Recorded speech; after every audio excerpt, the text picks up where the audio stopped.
कल तक जिनको जनता सड़कों पर चप्पल चटकाते देख रही थी, वो विधायक और मंत्री बनने के बाद में अगर उनके यहाँ पे कोई किसी शादी ब्याह का आयोजन उनके लड़के लड़की का हो रहा है तो देख रहे हैं कि उसमें बड़ा 5 स्टार होटल में वो और हजारों लोगों को दावत दी जा रही है। लोग समझ नहीं पा रहे इतना पैसा कैसे आ गया।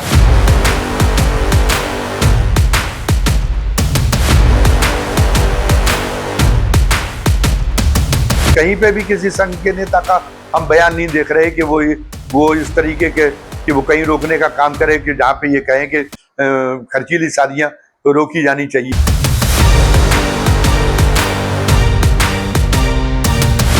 दोस्तों नमस्कार। प्रधानमंत्री नरेंद्र मोदी की ये अपील आजकल चर्चा का विषय बनी हुई है, जिसमें उन्होंने ये कहा है कि लोग सोना ना खरीदें, बहुत जरूरत हो तभी खरीदें। लोग जो है अपनी जो डीजल और पेट्रोल से चलने वाले वाहन है उनका कम से कम इस्तेमाल करें और विदेश दौरों से भी कुछ समय के लिए बचें। प्रधानमंत्री ने कहा कि जो युद्ध चल रहा है अमेरिका और ईरान के बीच में और उसकी वजह से एक वैश्विक संकट आ खड़ा हुआ है, तो उस वैश्विक संकट से देश को बहुत कम उससे परेशानियां झेलनी पड़े, इसलिए नागरिकों को ये थोड़ा सा संयम दिखाना पड़ेगा। और प्रधानमंत्री की इस अपील के बाद में पहले तो खुद ही ये इस बात की सुर्खियां सामने आई कि प्रधानमंत्री ने भी अपने काफिले में कटौती कर ली है, कई वाहन कम कर लिए, जो सुरक्षा के लिए आवश्यक वाहन है केवल उतने ही रहने दिए हैं। और उसके बाद देखा देखी मुख्यमंत्री से लेकर और विधायकों तक में ये होड़ चल पड़ी है। वो भी बहुत इस बात का दिखावा करने में लग गए कि उन्होंने भी वाहन का प्रयोग करना बंद कर दिया। कोई विधायक ई रिक्शे से चल रहा है, कोई मंत्री पैदल, कोई मंत्री साइकिल से चला जा रहा है, कोई मुख्यमंत्री है वो अपनी अकेली गाड़ी का इस्तेमाल कर रहा है। मध्य प्रदेश में तो एक दर्जा प्राप्त मंत्री थे और उन्होंने उनका अभी हाल में ही उनकी एक नियुक्ति की घोषणा हुई थी, तो उसका उन्होंने जलसा कराया, उसमें कई सैकड़े वाहन उन्होंने इकट्ठे कर लिए। तो इस बात पे मुख्यमंत्री ने उनके पावर सीज कर दिए और उनसे जवाब तलब कर लिया। तो पूरा एक सब कुछ इस तरीके का दिखावा चल रहा है, जिससे ये लगता है। ये बात दूसरी है कि दिखावे में जो दावे किए जा रहे हैं कि नहीं, हमने वास्तव में इस बात पर बहुत ध्यान दिया है, प्रधानमंत्री की अपील को संजीदगी से लिया और हम लोग कम से कम डीजल और पेट्रोल का खर्चा होने देंगे, इस बात के लिए दृढ़ प्रतिज्ञ हो गए। इन दावों में की जमीनी सच्चाई कितनी है, इसको लेके लोग बड़े संशय हैं, क्योंकि लोग अब जान गए हैं कि अब ड्रामेबाजी राजनीति में बहुत ज्यादा होने लगी है और असल काम बहुत कम होता है, असलियत कुछ और होती है और ड्रामेबाजी जो दिखता है वो सब कुछ ड्रामेबाजी होती है, तो इसलिए लोग संशय में हैं।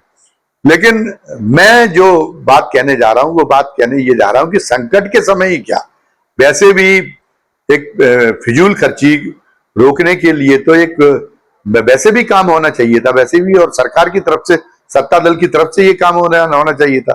हम तो देख रहे हैं कि अभी हाल के वर्षों में तो फिजूल खर्ची इतनी बड़ी है कि जो लोग कल तक जिनको जनता सड़कों पर चप्पल चटकाते देख रही थी, वो विधायक और मंत्री बनने के बाद में अगर उनके यहाँ पे कोई किसी शादी ब्याह का आयोजन उनके लड़के लड़की का हो रहा है तो देख रहे हैं कि उसमें बड़ा 5 स्टार होटल में वो और हजारों लोगों को दावत दी जा रही है। लोग समझ नहीं पा रहे इतना पैसा कैसे आ गया। वो तो उस इलाके के जो खानदानी रईस है उनसे भी आगे बढ़ चढ़ के शादियां कर रही है। इतना पैसा आखिर कहाँ से आ रहा है? और अकेली नेताओं की बात नहीं, अधिकारियों की भी ये बात, उनको भी कोई भय नहीं रह गया। जिंदगी भर जो उनकी तनख्वाह है वो जिंदगी भर तनख्वाह से जितनी कमाई होने वाली है उससे ज्यादा खर्चा वो शादियों में कर रहे, और शादियां तो खुलेआम ये खर्चा होता है। इसका मतलब कोई इस देश में विधि व्यवस्था नाम की चीज नहीं है, वरना विधि व्यवस्था नाम की चीज हो तो फिर उनसे पूछे जाने की नौबत आ सकती है कि भाई इतना पैसा आपके पास में कहां से आया ये फिजूल खर्ची करने का। लेकिन विधि व्यवस्था कहीं ना कहीं तो विधि व्यवस्था के तार टूटे हैं और इसी का नतीजा है कि लोगों को ये भय नहीं रह गया कि कोई उनसे पूछने आएगा कि उन्होंने इतनी महंगी इतनी खर्चीली शादियां कैसे कर रहे हैं, इतने उनके मकानों में इंटीरियर डेकोरेशन पे इतना खर्चा कैसे हो रहा है, कितने उनकी कोठियां कैसे नई बन रही है, रोजाना वो जमीनें कैसे खरीदते जा रहे, इन सब पे पूछताछ होनी चाहिए नेताओं से भी और अधिकारियों से भी। लेकिन ये बिल्कुल समाप्त कर दिया गया। ये मान लिया गया है कि जैसे वीर भोग्या वसुंधरा ही एक सबसे बड़ा मंत्र है, अब उसका जनजीवन के लिए सबसे बड़ा मंत्र है, इसलिए इसमें जो चीजें जो आड़े आती है, अगर नैतिकता इसमें आड़े आती है तो नैतिकता की बात ही नहीं की जानी चाहिए। नैतिकता की बात ही फजूल हो गई, ये बना दिया जा, ये ऐसी स्थिति बनाती जा रही। तो ऐसी स्थिति तो अगर नैतिकता का इस कदर हिरास होगा,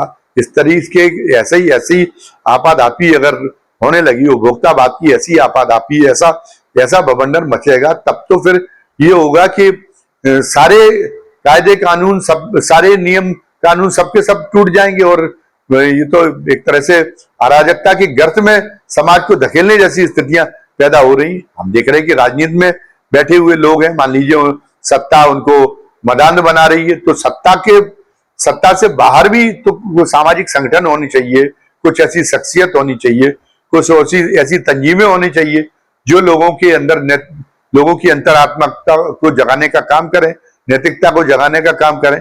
हम देख रहे हैं कि वर्तमान सत्तारूढ़ दल का कहने को एक अभिभावक संगठन है राष्ट्रीय स्वयंसेवक संघ।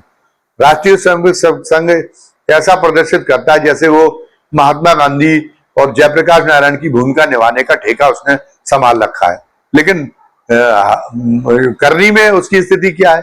करनी में वो लोग तो वो क्या वो कोई नैतिक अनुशासन, सत्ता पर कोई नैतिक अंकुश लगाने का कोई जिम्मेदारी निभा पा रहा है क्या कहीं पे भी? बल्कि वो उसकी तो अनुचर संगठन की स्थिति हो गई। कहीं पे भी किसी संघ के नेता का हम बयान नहीं देख रहे कि वो इस तरीके के कि वो कहीं रोकने का काम करे कि जहां पे ये कहें कि खर्चीली शादियां तो रोकी जानी चाहिए, जहां पे ये कहें कि ईमानदार आदमियों को प्रोत्साहित किए जाने चाहिए। वो अगर भारतीय जनता पार्टी उसकी मानस संतान है, तो भारतीय जनता पार्टी में जब टिकट का वितरण होता है तो हमें संघ के लोग कहीं पर भी ये इस ढंग का हस्तक्षेप करते ये नहीं दिखाई देते कि ईमानदार लोगों को प्रोत्साहन दिया जाए, ईमानदार हमारे कार्यकर्ताओं को प्रोत्साहन दिया जाए। तो संघ भी उसी भाव में बह चला है जिस भाव में सत्ता दल बह रहा है। तो ये बड़ी एक संकट की स्थिति पैदा हो गई। और ये जो तात्कालिक रूप से उन्होंने मोदी जी ने अपील की, हम ये समझते हैं कि ये तो इसके जो सादगी और संयम का जो संयम और त्याग की जो जीवन शैली है, उसके बारे में तो उसके तो स्थायी संस्कार समाज में पनपाई जानी चाहिए। और उसके लिए पहले राजनीतिक दल भी प्रयास करते थे, और जैसा हमने बताया कि वो जो समाज पर अंकुश रखने वाला जो नैतिक संगठन होते थे वो भी काम करते थे। तो वो उसके लिए अभी भी मौका है कि अगर चेत जाए समाज अराजकता के गर्त में जाके और गर्क हो जाए, इसके पहले ही अगर जिम्मेदार लोग चेत जाएं तो उनको ये काम करना चाहिए। तात्कालिक अपील नहीं होनी चाहिए, एक स्थायी अपील होनी चाहिए, टोका टाकी होनी चाहिए। जो लोग अपनी हैसियत से खर्च कर रहे हैं और उनसे कोई पूछताछ नहीं हो रही, उनसे टोका टोकी का काम होना चाहिए। प्रधानमंत्री अगर ये घोषणा कर दें कि स्थायी रूप से हम अपनी पार्टी में एक आचार संहिता तय करेंगे, हर एक को उस आचार संहिता का पालन करना होगा, हर एक स्तर के नेता को उस आचार संहिता की कसौटी पर कसा जाएगा, तो एक बहुत बड़ा कल्याण होगा। और संघ को अगर अपनी नैतिक छवि बचानी है तो जो संघ को भी इस मामले में जागरूक होना पड़ेगा। वो एक हस्तक्षेपकारी संगठन के रूप में वो उसको अपने अस्तित्व दिखाना पड़ेगा, तभी उसकी सार्थकता है। वरना संघ की प्रतिष्ठा, संघ की साख को लगातार इन स्थितियों से उपभोक्तावाद के बढ़ते सम्मोहन से लगातार संघ की साख को बहुत ज्यादा धक्का पहुंच रहा है, क्योंकि संघ भी इस सम्मोहन से अपने आप को नहीं बचा पा रहा है। हम देखते हैं कि हमने आप लोगों की आवाज को जो है सुर देने की इसमें कोशिश की है, और इन आवाजों का हम देखना ये चाहेंगे कितना असर सरकार पर, सत्ता पक्ष पर, सरकारी दल पर और संघ पर पड़ता है। ये हम लोग देखना चाहेंगे, आप और हम सब देखना चाहेंगे। धन्यवाद। जय हिंद, जय भारत।